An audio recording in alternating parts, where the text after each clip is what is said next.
Hey yo, what it do? Welcome back to Elevation Talks. If you're new here, I am Nate Liggins.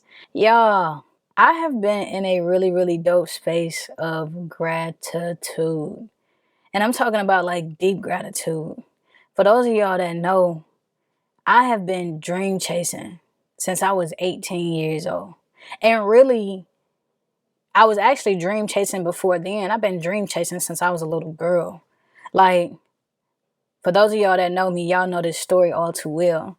But act like you never heard it before.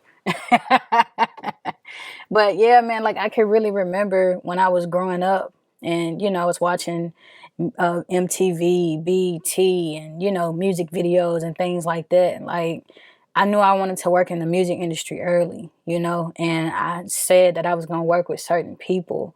And it's crazy because those certain people, now I haven't worked with everybody that I said I was going to work with, but just to have say these words as a kid, right? And they actually become true in my early 20s is wild. And it's actually the topic of, what I want to talk about today, which is there are power in your words, whether you recognize it or not. And I think sometimes it's so easy for us to sometimes we say stuff just like randomly. And then there are some things that we say that we just like we mean from the bottom of our heart, right? And God pay attention to all of that stuff. And, so does the enemy, right? But it's like it is so important for you to be able to decipher between what's what. For some of my closest friends and even myself, we all are traveling through different seasons where it's like, Lord, where you at? Are you here? You know what I mean? And last week, I talked to y'all about just seeing God's fingerprints in like everyday life. And it's interesting because as I've slowed down and just been in this deep space of gratitude, I see more and more of where God's fingerprints have been all over my life. I'm talking about, I think for me, especially like as a dream chaser, right? There are other people that's doing, what you do. And so you begin to look at their life and think that your life should look similar, right? They going on all the vacations, they making the money, they having the clients, they doing this, they doing that. And the more you look at what they got going on, it's almost like you begin to dim your own light because you don't even recognize all that you have going on, all that you have done. And it's crazy because I literally was just talking to my homeboy about this the other day where I was like, man, some of these cats that we wanted to, run it up with, you know, they they looked over us, right? But now it's like they got the money, but we got the influence. We got the impact. And they are now trying to find that thing for them. You know what I mean? Versus like us, we found that thing. We just haven't gotten to the point where, we seeing they type of bread, right? And so it it really puts perspective, what I'm saying, on life because it's like when you live a life of constantly comparing yourself to what other people are doing and what they have and what you don't have, you really start feeling like I ain't did nothing. I ain't doing nothing. And that's not true. And you have to be careful with the stories that you are telling yourself because the more you tell yourself these stories, the more you actually lean into these stories and you begin to believe these stories. And now it sends you down a whole nother rabbit hole because you feel like I've been wasting all this time. I ain't been doing nothing. I ain't been. And it's like, no, it's not that you haven't done anything. You are just not appreciating your garden. You're not appreciating the fruit that's been growing in your space.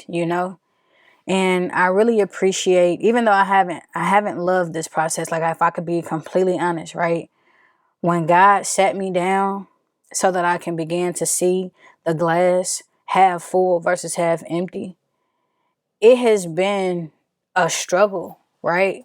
Because I'm not used to being slowed down. Like, I'm literally used to living life just like, you know what I'm saying? Like, for real. You know what I mean? And so it's crazy because just this season of God just slowing me down, I can see so much of how He kept me. I can see so much of, you know what, Lord, I'm actually glad you said no when I asked you for this and that. Because had you said yes, oh my goodness. You know what I'm saying? Like, I don't even want it today, And so it's like, I can't imagine you saying yes back then. And it's like, I would have went on a whole different trajectory and just, so it starts to make you appreciate really where you are, what you have done, but also more importantly, what God has done. What has He was said yes to, and what has He said no to, and even what has He said not yet to. Because I think sometimes too we get caught up in, well, since there's a delay, God must be saying no completely, and it's like, not necessarily. Like, He very well could be developing you and all that you need to become in order to carry what you have been asking Him for. Right now, a lot of people, they have been singing Pastor Mike Jr. Song Suddenly, and they've been shouting, Amos 9, verse 13 through 15. And I love that. You know what I'm saying? I want that for everybody. But not only do I want you to experience Amos 9 blessing, what I really want you to have is the capacity to manage it when it does get here. Because literally, verse 13 through 15, where it says like the blessings are going to be coming so fast, like you like your head gonna swim. Like, I know what that feel like. I tell y'all all the time, like, there was a season ago where I felt like I was experiencing overflow and drowning at the same time. You know what I'm saying? And a lot of people was like, huh? What? I don't get it. Go read Amos 9, verse 13 through 15, and you'll get it. And so, and I honestly, it's crazy because I wish I had that verse. I was having that experience, but I didn't have that verse on me. And, I think it's important now. And I'm, looking forward to God bringing it back around. But it's like, reading that verse and then just being able to reflect back on what life has been, I have really had some dope experiences that most of my family and friends have never experienced. And I'm like, you know how some people be like, oh, I'm my ancestors' wildest dreams. Man, I'm God's wildest dream. Like, and I'm still not even having all the life that He intends for me to have. You know what I'm saying? Because it'll never be a perfect life. Discipleship is a lifelong journey. But it's just like to just pause and be able to literally look at life. Like, I'm about to be 35 in a few weeks. And that's crazy to say because it's like, ooh, you really auntie status. Like, you've been auntie, but really, like, you officially like auntie. And so it's crazy because, I can literally look back over life and I can tell you about the good, the bad, and the ugly. And I there's a quote from my pastor says this, but I think he says the original guy who quoted this is Miles Monroe. And the quote is, life is lived forward, but it's understood backwards. And I really, like, as I've been in this space of like just deep gratitude, I really hold that quote has really been just living on the inside of me because I feel that and I understand that.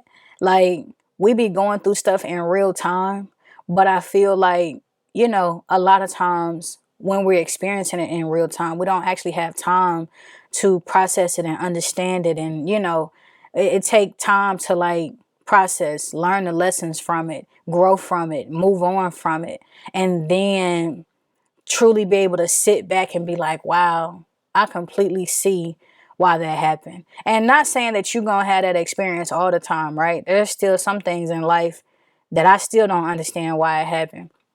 And who knows, I may never understand, right? But I do know that there have been so many different experiences of my life that I could literally look back on and just come from a space of gratitude, even when it felt like, this my lowest season, even when it felt like this season, it just rained so much. And and it's like, wow, I see what you was doing. And, I think what's important is I actually was writing about this recently. You know how we have 365 days in the year, right? What I realize is every day is included in a season. So no matter what day it is, the day is always within a season. And when I say season, I am talking about summer, spring, winter, fall, right? That's how that 365 is divided up into 4 different seasons. And so I do feel like our life is the exact same way, where our life is reflected upon the season that we are currently experiencing. And sometimes, like, you could be experiencing like 2 different seasons at the same time and you don't even know, you know. And sometimes it might, you could be experiencing several different seasons because life is literally like a pie, you know. They all connect at the intersection, right? But, they all have its own slice, but it's all connected. And I think that's important. As I was writing that and thinking about that, just like processing it, I was like, you know what? I think that's an important, like, maybe thought to really have and maybe consider, because I feel like if people knew and understood the seasons that we experience more, a lot of times you just hear about harvest season and the wilderness season, but there are like a few more seasons than that. You got your awakening season, you got your surrender season. I'm not going to get into all of them. There's actually a guide that I created that you can download. It's called the 8 Seasons of Life. And it's a really dope just guide that's going to help you understand where you are and also break down the different seasons so that way you can better understand, you know, not just where you are, but what is God doing in this season. And I think this is really a dope resource, not just because Holy Spirit gave it to me, but I do think if people understood more of what they were walking through and what they were experiencing and actually had the language for it, it'll help people not just only like go through it like quickly, no, but it will help you understand better what you're going through. So as you're processing it, as you're going through it, that weight, some of that pressure is off of you because you actually understand what's happening. You understand what I'm saying? And so you can begin to also look forward to when things start to change, because they will change, right? It's not going to be like this forever. But when things begin to change, you can begin to see, okay, you know what? I think I may be experiencing this season, or this is happening, or whatever. And so I'm going to put the link down below so that y'all can download that and really tap in. But yeah, like, I think as like I said, just really being in this season of just God slowing me down and allowing me to see what my fruit has been over time. Because for a long time, I'm not going to lie, for a long time, I only looked at money as fruit. If you got money, then that, fruit, like you good. And it's like, no, you are so mistaken. Like, if you only see money, and if the only thing you view as fruit is like money and the amount of money that you have, whew, there's a lot of growing that still has to be done. And that is why I've been in the seasons that I've been in. Like I told you, I've spent a lot of time dream chasing. And so, you know, never actually slowing down to appreciate where I am and the things that I have done. And looking back over life now has been so much like, wow, oh my gosh, you did that. Like, y'all, I have been to so many, like, when I start thinking about the things that like I really, really love, right? I have been to so many movie premieres. And for some people, they might be like, oh, I mean, like, that ain't nothing. But it's something to me because I enjoy movies. Like, before I ever started, like, this journey in my life, I wanted to be a movie producer, a television and film producer. And not saying, like, I haven't done those things. And I'm also going to continue to do those things, right? But literally, the amount of movie premieres that I get invited to, it's unreal. Like, I've even gotten a chance to take my mom to some of the red carpet experiences that I've had. And it's like, how dope is that? And it's super dope because for a long time, my mom and just my parents in general, it's like they never understood what I do or who I am or, you know, just the things that I'm into. It was always like a, huh?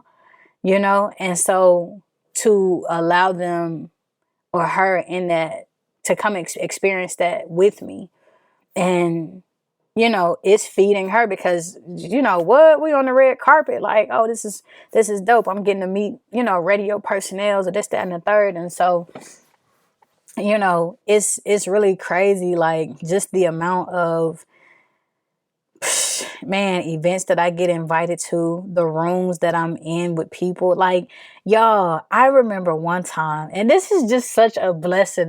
Oh my God.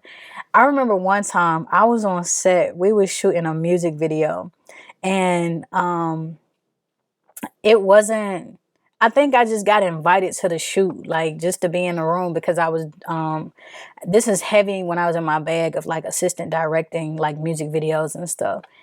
And man, Dougie Fresh came in the building. Now, this, for the set, this is like a Jazzy Faye shoot or whatever. And Dougie Fresh walked in, and next thing I know, Dougie Fresh is standing right beside me saying, "What's up?" Bro, first of all, some of y'all might not even know who Dougie Fresh is. Like, just go do your homework. But it was really dope for me because I'm like, again, music was music raised me. You know what I'm saying? So to literally, like, be next to a person, you know, I used to beatbox and stuff. Y'all don't know. See, that's what I'm saying. Y'all don't know. It's sides of me that y'all don't know for real, right? Yo, I used to beat on the desk with the pencils and the ink pens. Y'all don't know. Like, I'll make a beat in a minute. You feel me? But yeah, man, like, it was just, I'm talking about, I've just had some of the most random experiences. And it's just like, wow, Lord, like, you really have me in rooms with people that it's just this stuff that people dream of. You know what I'm saying? Like, I remember I got invited. This was like the BET Hip Hop Awards when they did the filming in Atlanta one year, and hip hop was celebrating 50 years. And I got to be a part of the live audience, yo.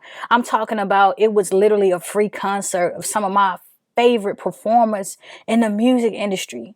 And it's like, yo, how dope is it to be invited to the hip hop 50th celebration? You understand what I'm saying? And it's just like, and it's not because, oh, you know, I have a PR team or I have this or I got a manager. Nah, like, God has really been positioning me and just, he puts me in rooms that are just like, what? And you know, at the time, in the moment, it's like, I don't know, sometimes, you know, you just allow life when you start comparing again what other people got going on, you just, it's almost like, again, you dim your own light, your own experiences. You don't even see the value of some of these experiences that you are experiencing, because you looking at what you don't have. And man, I'm really grateful. God told me, you're gonna be an author and you're gonna be a speaker. you know why don't you tell your stories? Why haven't you told people like what I've done for you? And I was just like, okay, so the assignment was to tell your stories. And literally, that has been like, man, y'all, it's really been fulfilling, but it's also been freeing, because by me telling my stories and being able to like write about it, share it, when I'm on like panels and having conversations, and just, whatever the delivery system is that we're using in that moment, it's just so dope, because when God first had this encounter with me, I never knew how much it was going to fulfill me. I think a lot of times when, and I'm not saying that this is everybody's situation. I just thought about Noah, when God told Noah to like go and preach, to a certain group of people. And, he didn't want to do it, and he ran, he fled. And God, he sent a storm, and he came back, and, he sent that well, and the well delivered him right where he was supposed to be. But it's like, even after he got done, preaching, and so many people got saved that day, right? He still ran off after that. And so that might not have been, something that was fulfilling to him, because he felt like the people was undeserving. But I do believe so I think I was telling that story because I think that sometimes when we think about, you know, doing God's will, fulfilling what he has called us to do, I don't think you're going to necessarily love it immediately. You're going to question it. You're going to run from it. You're going to like, nah, I don't want to do it. Cause that was me, and as I'm thinking about this, I'm thinking about so many other people in the Bible where, Moses was the same way. Like, you know, I was the same way. When God first told me that, you're going to be an author and speaker, tell your story, I'm like, nah, I don't speak well. Nah, like, you want me to write? Like, bro, come on. And it's like, yo, he literally showed me that we've been preparing for this entire time. Like, I have a bachelor's degree in English with a specialization in creative writing. And when he showed me that, it was like oh, that's why you was doing that, because it was a battle to get that. I don't know anybody that like has a degree. When people hear, oh, you have a degree in English, they immediately think grammar and whatever else they think. And it's like, nah, I don't get into any of that. Like, no academic writing, none of that, grant writing, all of that. Like, no. And it's like, yeah, I'm on the other side of that field, which is creative writing. And it's like, wow, that's important too. And I never realized, the importance of it. I immediately was like, no, I'm not a philosopher. And it's like, no, you are. You are. Yeah, you are. You might not have felt that way at the beginning, but you are. And I was just like, wow. Here I am, literally dimming my own light, telling God, no, you picked the wrong one. And he like, nah, I picked the one, And so I'm just like, man, my prayer for like anybody that's listening, I know you feel like I'm just going on and on, but nah, this has been a really special and important moment. And my prayer is that God highlights his fingerprints in your journey, so that you can see how he's been and where he's been the entire time. Because a lot of times we feel like we waiting on God to show up. Meanwhile, he already been working. We just ain't been noticing. And I do feel like, as all of us, when we feel unappreciated, like, I'm not doing nothing else until you see what I've already done for you. So I think sometimes it's a matter of just like taking a moment, take a step outside of, your world and really look at truly all the blessings and opportunities and the encounters like God has really given you over time, and just, sit in a space of gratitude, man, because I do believe more is coming. Like I said, we experience life through different seasons. And so, I do believe that some seasons are, you know, everything is directed by God, right? But I do believe that sometimes you do play a role, and not even sometimes, you do play a role in whatever season you are experiencing. I definitely believe that. And so that's the message for today, man. I really pray that as y'all are, just continuing to think about or reflect on what God's fingerprints have been, write them down. I have several journals that I write in, and it's nice to be able to look back on some of the things that I wrote down 7 and 8 years ago. Like, I'm living in those answered prayers today. And speaking of answered prayers, my goodness, it's a blessing to be living in an answered prayer. Like, there are things that I have written down and I read it and it's like, wow, God, you did that. And it's like, that's a blessing by itself, because sometimes to be able to slow down and read what you wrote sometimes months ago, years ago, and actually be able to step outside your current situation and be like, wow, Lord, you actually did it. Look, he did it and you didn't even realize he did it until you went back and read it. And that's what I mean. That's how I know we be so caught up in just, in real time, whatever is going on. So yeah, man, just as God get ready to take you on that ride, you know what I'm saying? Give you more of that Amos 9:13-15.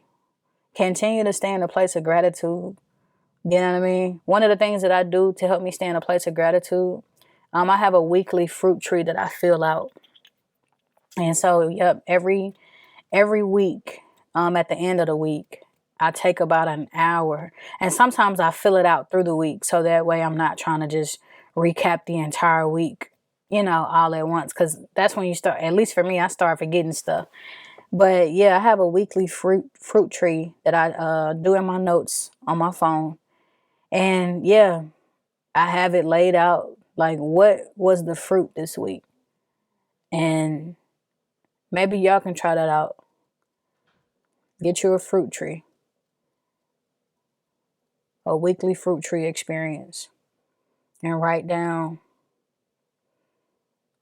what God has done for you this week. Like, maybe you had experienced a conversation or an opportunity, or maybe you even saw some spaces where you've grown. Like, all of those things are fruit.